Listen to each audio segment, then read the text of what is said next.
Children at play with one of their favourite activities. The water provides plenty of opportunities for learning and fun.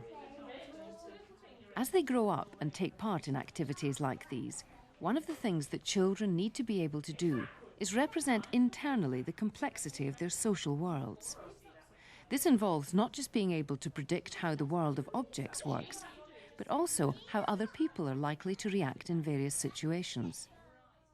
Psychologists have recently realised that in order to do this, the young child needs an idea about how people's minds work, what they have begun to call a theory of mind. And research over the last decade has suggested how this seems to appear quite rapidly and suddenly between the ages of 3 and 4 years.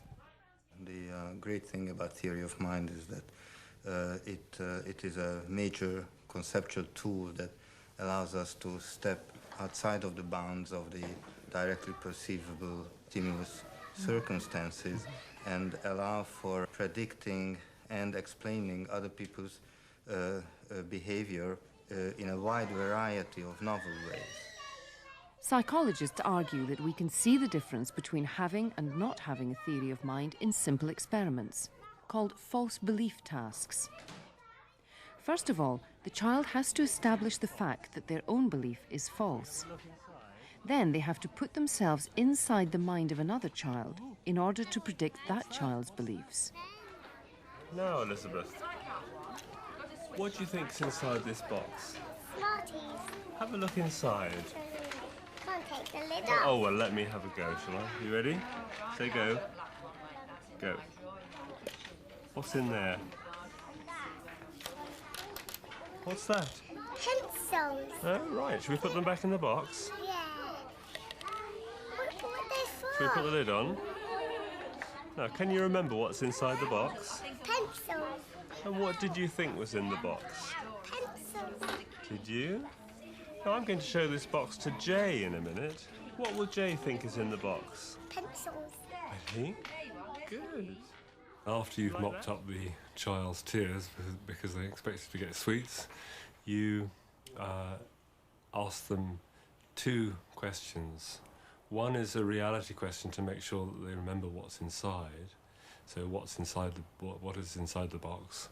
And then you can ask them one of 2 false belief questions.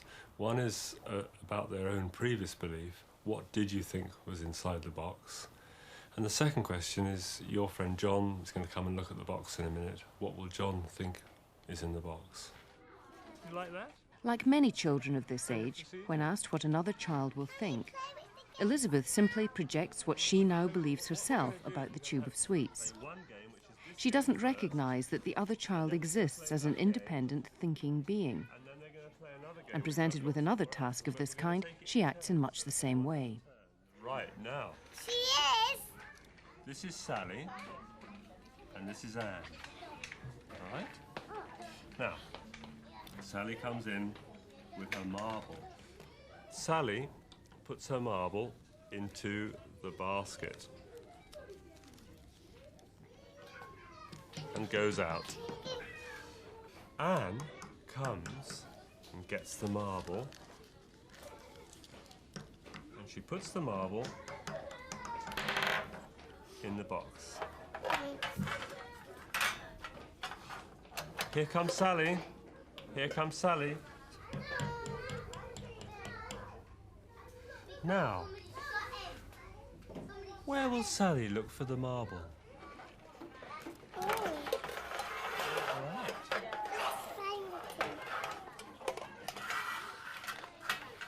you go, Sally. You got it for her! Hooray! But for another child, Connor, the outcome is somewhat different. Sally comes in to find her marble. Where will Sally look for her marble? And where was the marble in the beginning? That's it. Good. Should we look for the marble now? Where did you say the marble is? Have a look. Up. That's it. Good. The joy of this procedure is that you can ask 2 control questions to make sure that they understand what the task is about. You can ask them a memory question, which is where was the object at the beginning? And of course the answer to that is at location A. And you can ask them a second reality question, which is where is the object now? Which of course is location B. To be able to work out where Sally will think the marble is, Connor has to be able to simultaneously hold, or in psychological terms, mentally represent two distinct points of view in his mind. In the research studies, most 3-year-olds seem unable to do this. Before the age of about 4, children do not use the other person's mental representations as independent entities. They do not realise that individuals can act upon misrepresentation. This is Sally. But most 4-year-olds get the answers to these questions right. But why? What happens between the ages of 3 and 4?